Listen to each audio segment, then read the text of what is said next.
नमस्कार दोस्तों, मैं राहुल मिश्रा और मैं आप सभी का एक बार फिर से स्वागत करता हूं आपके अपने चैनल माई पाठशाला में और पाठशाला रेलवे एग्जाम्स में। और आज के इंपॉर्टेंट करंट अफेयर्स आपके सामने हाजिर हैं और तारीख है 11 मई। और अभी हाल ही में विश्व प्रवासी पक्षी दिवस मनाया गया। इसके बारे में बात करेंगे कि ये कब मनाया गया और इसका जो विषय रहा है वो इस वर्ष क्या रहा है। लेकिन उससे भी जरूरी कुछ इंपॉर्टेंट न्यूज आपके सामने हैं, उनके बारे में चर्चा कर लेते हैं। सबसे पहले इंपॉर्टेंट न्यूज है कि एक योजना अभी लॉन्च की गई है जिसका नाम है मुख्यमंत्री युवा योगा योग योजना।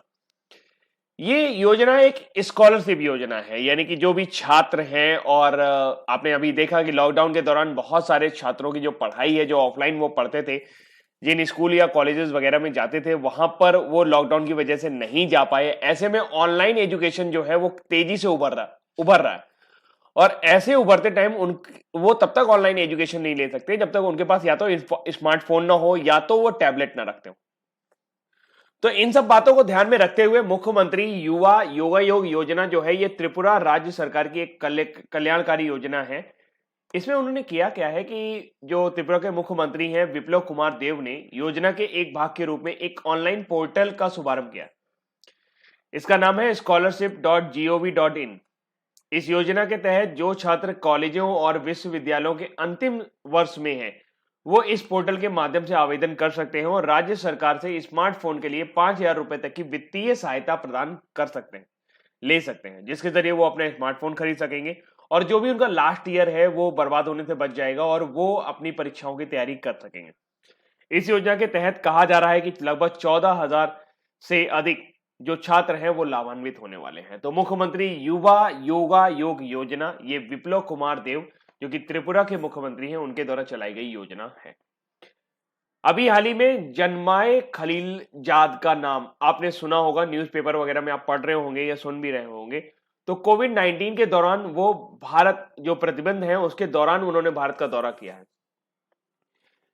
ये अमेरिका के विशेष दूत हैं और अफगानिस्तान से सुलह के लिए विशेष प्रतिनिधि हैं जो जलमाए खलीलजाद। इन्होंने हाल ही में कतर और पाकिस्तान सहित अपने 3 देशों के दौरों के दौरान भारत का भी दौरा किया है। मतलब ये कतर भी गए हैं, पाकिस्तान भी गए हैं और भारत भी गए हैं। इनका जो मेन मोटिव ये है कि अफगानिस्तान और अमेरिका के ये विशेष दूत हैं ताकि ये उनके बीच में जो संबंध हैं कतर, पाकिस्तान और भारत के बीच में संबंधों को अच्छी तरीके से बढ़ा पाए और उनके बीच में जो मित्रवत संबंध है उनको लेके आ पाए।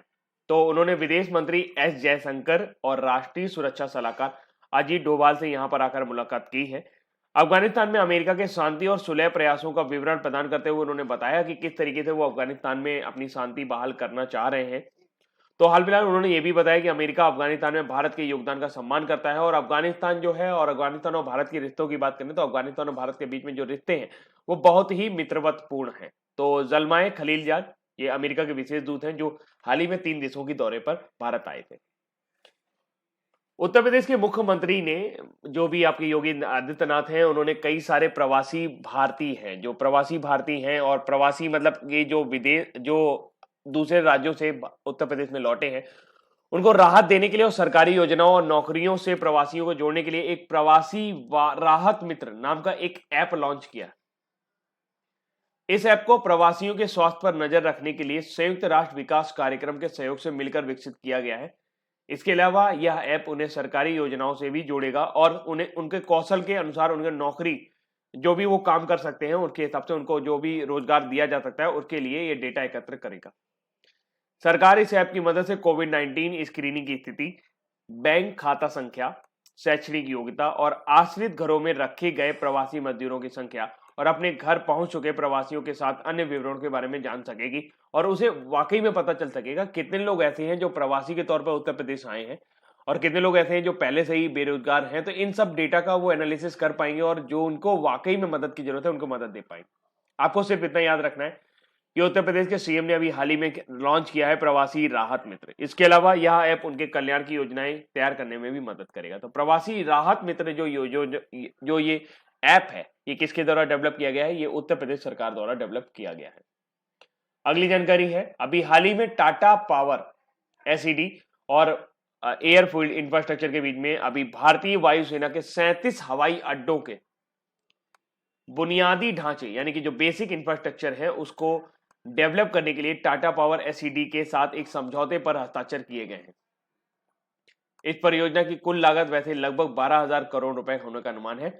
वैसे ये 2 चरणों में होगा, जिसमें पहले चरण के दौरान एयरफील्ड इंफ्रास्ट्रक्चर के आधुनिकीकरण होगा और भारतीय वायुसेना के हवाई अड्डों को अपग्रेड किया जाएगा। यानी कि इसमें 2 चरण होंगे। जो भी भारतीय वायुसेना के हवाई अड्डे हैं उनको डेवलप किया जाएगा ताकि वो लेटेस्ट टेक्नोलॉजी से अपग्रेड हो सके।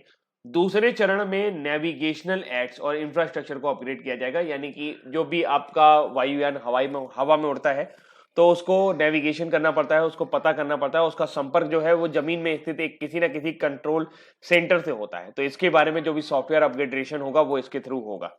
इसके अलावा दूसरे चरण में आधुनिक एयरफील्ड उपकरण जैसे स्कैट टू इंस्ट्रूमेंट लैंडिंग सिस्टम और एयरफील्ड लाइटिंग सिस्टम उपकरणों की स्थापना और उन्हें चालू करना शामिल है। एयरफील्ड के आसपास लगे उपकरण प्रत्यक्ष रूप से एयर ट्रैफिक कंट्रोल से जुड़े रहेंगे, जिन्हें हम एटीसी कहते हैं, और जिससे हवाई यातायात नियंत्रकों को एयरफील्ड सिस्टम का अच्छा नियंत्रण हासिल होगा। साथ ही इस परियोजना के तहत भटिंडा पंजाब में है, भटिंडा में पहली आधुनिक क्षेत्र प्रणाली विकसित की जाएगी, स्थापित की जाएगी। तो अभी हाल ही में टाटा पावर जो है वो आगे आ रहा है भारतीय वायुसेना के लिए जो 37 हवाई अड्डे हैं उनको अपग्रेड करने के लिए। अगली जानकारी है, भारत ने साइन किया है एक एमओयू यानी कि मेमोरेंडम ऑफ अंडरस्टैंडिंग विद रसिया, रूस सरकार के साथ। तो कोल इंडिया जो है वो भारत का नवरत्न कंपनी है और उसे रूसी सुदूर पूर्व और रेस आर्कटिक क्षेत्र में कोकिंग कोल क्षेत्रों के लिए 2 रूसी संस्थाओं के साथ समझौता ज्ञापन पर हस्ताक्षर किए हैं। पहला एमओयू रूस की for eastern agency for attracting investment and supporting export, जिसे FEAAISC के नाम से जाना जाता है, के साथ किया गया है। जबकि दूसरा एमओयू आपका रूस के फेडरेशन की ईस्टर्न माइनिंग कंपनी यानी FEMC के साथ रूसी सुदूर पूर्व खनन क्षेत्र में परस्पर निर्भर निवेश के अवसरों की खोज, पहचान और स्रोत बातचीत के लिए उपभोग के लिए हस्ताक्षरित किया गया है। भारत हाइड्रोकार्बन के लिए अपने स्रोतों में विविधता लाने का प्रयास कर रहा है और काफी लंबे समय से हमारे पास अलग अलग तरह के कोल की आवश्यकता की मांग बढ़ती चली जा रही है और इस मांग को पूरा करने के लिए उसने रूस की 2 संस्थाओं के साथ हस्ताक्षर किए हैं और कच्चे तेल की आपूर्ति के लिए एक दीर्घकालिक समझौते की मांग कर रहा है। उसमें ये एक बड़ा कदम माना जा रहा है। हाल ही में दोनों देशों ने विशेष रूप से रूस के सुदूर पूर्व से आने वाले पेट्रोलियम की दीर्घकालिक सुनिश्चित आपूर्ति पर बातचीत करनी शुरू की है और इसके अलावा भारत ने रूसी कंपनियों को विशेष रूप से गैस व्यवसाय, गैस अवसंरचना, पेट्रोकेमिकल्स में निवेश करने के लिए भी आमंत्रित किया है। तो ऐसे में एक बड़ा बाजार उपलब्ध हो सकता है रूस के लिए भारत के अंदर। तो भारत जो है उसने रशिया की 2 कंपनियों के साथ समझौते ज्ञापन पर हस्ताक्षर किया है ताकि उन्हें कोकिंग कोल जो है वो अच्छी मात्रा में और अच्छी क्वालिटी का डेवलप मिल सके। जो तस्वीर आप देख पा रहे हैं ये है कुमार संगकारा। आप सभी जानते हैं ये श्रीलंका के सर्वकालिक महान बल्लेबाजों में से एक रहे हैं। तो श्रीलंका के पूर्व कप्तान कुमार संगकारा को मेलबर्न क्रिकेट क्लब के अध्यक्ष के रूप में अपना दूसरा कार्यकाल मिला है। ऐसा माना जाता है कि ये सिर्फ 1 साल के लिए मिलता है, लेकिन ये बड़ी बात है कि कुमार संगकारा को ये दूसरे कार्यकाल के लिए मिला है।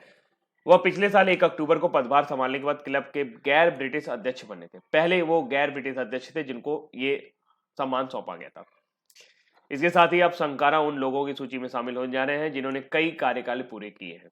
आमतौर पर MCC यानी मेलबर्न क्रिकेट क्लब जो है इसके अध्यक्ष का कार्यकाल केवल 12 महीने के लिए होता है, लेकिन अपने पहले और दूसरे विश्व युद्ध के दौरान उन्होंने लॉर्ड हक्के और स्टैनली क्रिस्टोफरसन के लंबे समय तक इस पद पर अपनी सेवाएं दी थी। तो अब उसके बाद तीसरा नंबर जो है वो आपका कुमार संगकारा का आने जा रहा है। अब बारी है आज के हमारे न्यूज फटाफट की। मई और अक्टूबर माह में दूसरा शनिवार जो है वो हम हर साल विश्व प्रवासी पक्षी दिवस के रूप में मनाते हैं, वर्ल्ड माइग्रेटरी बर्ड डे। आपको अगर याद हो तो अभी हाल ही में हम लोग ने COP13 मनाया था, यानी कि 13वां कॉन्फ्रेंस ऑफ पार्टीज मनाया था आपके जो भी माइग्रेटरी स्पीसीज हो यानी प्रवासी जातियों के संरक्षण के लिए गुजरात की गांधीनगर में। उसमें हमारा जो भारतीय हाथी है, एशियाई एलिफेंट है और गोडावन पक्षी है जो कि राजस्थान का राजकीय पक्षी है, उसे एक संकट प्रजाति में घोषित किया गया था। बाद में जगुआर को भी उसमें शामिल कर लिया गया था। तो प्रत्येक वर्ष मई और अक्टूबर यानी 2 महीने हैं वर्ष में, मई और अक्टूबर माह के दूसरे शनिवार को हम विश्व प्रवासी पक्षी दिवस मनाते हैं और इस वर्ष यानी 2020 में यह दिवस 9 मई को मनाया गया। इस दिवस को मनाने का उद्देश्य प्रवासी पक्षियों और उनके आवासों के संरक्षण की आवश्यकता पर जागरूकता पैदा करना है और ऐसा माना जाता है कि प्रवासी पक्षियों के ही वजह से हमारा जो जलवायु है, जो हमारा वन्य का जो मतलब जो आपका फॉरेस्ट होता है उसके डेवलपमेंट का जो काम होता है, उसका विकास होता है, नए नए प्रजातियों के पौधे जन्म लेते हैं, वो प्रवासी पक्षियों की वजह से ही लेते हैं। इस वर्ष प्रवासी पक्षी 2020 का जो थीम रहा है वो है पक्षी हमारी दुनिया को जोड़ते हैं, मतलब बर्ड्स कनेक्ट आवर वर्ल्ड। इस बार का विषय प्रवासी पक्षियों के अस्तित्व और कल्याण के लिए प्राकृतिक पारिस्थितिक तंत्रों के संरक्षण पर केंद्रित है। विश्व प्रवासी पक्षी दिवस का जो शुभारंभ है वो 2006 में किया गया था। महाराणा प्रताप, कौन नहीं जानता महाराणा प्रताप को। तो हाल ही में समूचे राष्ट्र में, पूरे विश्व, पूरे जो हमारा देश है उसमें 9 मई को महाराणा प्रताप जी की 480वीं जयंती मनाई गई। इनका जन्म 9 मई 1540 ईस्वी को हुआ था। हर साल 9 मई को बहादुर राजा के सम्मान में महाराणा प्रताप की जयंती मनाई जाती है। महाराणा प्रताप के नाम से प्रसिद्ध प्रताप सिंह का जन्म मेवाड़ के राजा उदय सिंह द्वितीय और रानी जयवंताबाई के यहाँ हुआ था। राजा उदय सिंह द्वितीय की मृत्यु सन 1572 में गोगुंदा में हो गई थी। उसके बाद महाराणा प्रताप को 1 मार्च 1572 में सिंहासन पर विराजमान हुए थे और उन्हें महाराणा प्रताप को राज्याभिषेक के तुरंत बाद मुगल सम्राट अकबर के खिलाफ युद्ध के लिए जाना पड़ा था, और जिसमें हल्दी घाटी का जो युद्ध है उसके बारे में आपने सुना होगा। गिरता ना कभी चेतक तन पर वो आसमान का घोड़ा था, तो वो महाराणा प्रताप का घोड़ा था। तो इस बार की अगर हम बात करें तो ये कविता भी हम लोगों ने सुभद्रा कुमारी चौहान की पढ़ी है। चेतक कविता जो है वो सुभद्रा कुमारी चौहान की थी। तो हाल फिलहाल जो है ये जो महाराणा प्रताप जी की जो है ये 9 मई को 480वीं जयंती मनाई गई है। इनका जन्म जो हुआ था वो हुआ था 9 मई 1540 को। अगली जानकारी है, तमिलनाडु सरकार ने एक थोड़ी सी राहत दी है। जो इस बार रिटायर हो रहे थे उनकी नौकरी को 1 साल बढ़ा दिया है और वहां पर उन्होंने 59 वर्ष उनकी आयु कर दी है। तमिलनाडु सरकार ने सरकारी कर्मचारियों, शिक्षकों और सार्वजनिक क्षेत्र के इकाइयों में कम काम करने वाले कर्मचारियों की सेवानिवृत्त यानी रिटायरमेंट एज को 58 वर्ष से बढ़ाकर 59 वर्ष कर दिया है। इस फैसले के बाद जो लोग इस साल 31 मई को सेवानिवृत्त होने वाले थे वो अब 31 मई 2021 को सेवानिवृत्त होंगे और इस आदेश को तत्काल प्रभाव से लागू किया गया है। और जो सभी सरकारी कर्मचारी सरकारी और सहायता प्राप्त शिक्षण संस्थानों में शिक्षण और गैर शिक्षण कर्मचारियों, संवैधानिक वैधानिक निकायों और सार्वजनिक उपक्रमों, निगमों और स्थानीय निकायों, बोर्डों, आयोगों में समाज में कर्मचारियों पर लागू होगा। मतलब ऑलमोस्ट जितने भी राज्य कर्मचारी हैं उन सभी की जो सेवानिवृत्त आयु है वो 58 वर्ष से 59 वर्ष कर दी गई है। वो किसने की है? तमिलनाडु सरकार ने। अब बारी है आज हमारे वन लाइनर की। हाल ही में सुर्खियों में रही मुख्यमंत्री युवा योगा योग योजना किस केंद्र सरकार की पहल है? तो ये किस केंद्र शासित प्रदेश की पहल है? तो त्रिपुरा की। विप्लव कुमार देव, कोविड-19 प्रतिबंधों के बाद भारत की यात्रा करने वाले पहले उच्च स्तरीय विदेशी गणमान्य व्यक्ति जलमाय खलीलजद किस देश के विशेष दूत हैं? तो ये अमेरिका के विशेष दूत हैं जो अमेरिका और अफगानिस्तान के संबंधों को सुधारने में जुटे हुए हैं। प्रवासी नागरिकों की सहायता के लिए किस राज्य ने प्रवासी राहत मित्र ऐप लॉन्च किया है? तो उत्तर प्रदेश सरकार ने। मुख्यमंत्री आपके योगी आदित्यनाथ हैं और आनंदीबेन पटेल जो हैं वो राज्यपाल हैं। 2020 विश्व प्रवासी पक्षी दिवस का विषय क्या रहा है? तो 9 मई को ये मनाया जाता है और पक्षी हमारी दुनिया को जोड़ते हैं, birds connect the world. Maharana Pratap ji Singh प्रथम की जयंती कब है? तो ये 9 मई 1540 को इनका जन्म हुआ था, जिसकी वजह से 9 मई को इनका प्रथम दिवस मनाया जाता है, बर्थडे मनाया जाता है। कोल इंडिया ने कोकिंग कोल से क्षेत्र के लिए रूस की 2 संस्थाओं के साथ समझौता किया है। मेलबर्न क्रिकेट क्लब के पहले गैर ब्रिटिश अध्यक्ष बने कुमार संकारा और दूसरे कार्यकाल के लिए भी इनको मंजूरी मिल गई है। तमिलनाडु सरकार ने सरकारी कर्मचारियों, शिक्षकों, सार्वजनिक क्षेत्र की इकाइयों में काम करने वाली कर्मचारियों की सेवानिवृत्त आयु को 58 वर्ष से बढ़ाकर 59 वर्ष कर दिया है। मतलब जो इस साल रिटायर होने वाले थे वो अगले साल रिटायर होंगे। रक्षा मंत्रालय ने एयरफील्ड इंफ्रास्ट्रक्चर के आधुनिकीकरण के लिए अभी हाल ही में टाटा पावर एसईडी के साथ समझौता किया है। टाटा पावर को अभी हाल ही में विश्व की सर्वश्रेष्ठ नैतिक कंपनियों में शामिल किया गया था विप्रो के साथ। अब बारी है आज के हमारे क्विज की। तो हाल ही में सुर्खियों में रही मुख्यमंत्री युवा योगा योग योजना किस राज्य केंद्र शासित प्रदेश की पहल है? तो त्रिपुरा की। कोविड-19 प्रतिबंधों के बाद भारत की यात्रा करने वाले पहले उच्च स्तरीय विदेशी गणमान्य व्यक्ति जलमाय खलीलजद किस देश के विशेष दूत हैं? तो वो अमेरिका के विशेष दूत हैं जो अफगानिस्तान के साथ संबंध सुधारने में जुटे हुए हैं। रक्षा मंत्रालय ने एयरफील्ड इंफ्रास्ट्रक्चर के साथ आधुनिकीकरण के लिए किस समझौते पर हस्ताक्षर किए हैं? किसके साथ? तो टाटा पावर एसईडी। महाराणा प्रताप सिंह प्रथम जयंती कब मनाई जाती है? तो हर साल 9 मई को। 2020 का विश्व प्रवासी पक्षी दिवस का विषय क्या है? तो वो है बर्ड्स कनेक्ट आवर वर्ल्ड। प्रवासी नागरिकों की सहायता के लिए किस राज्य ने प्रवासी राहत मित्र ऐप लॉन्च किया है? तो वो है उत्तर प्रदेश।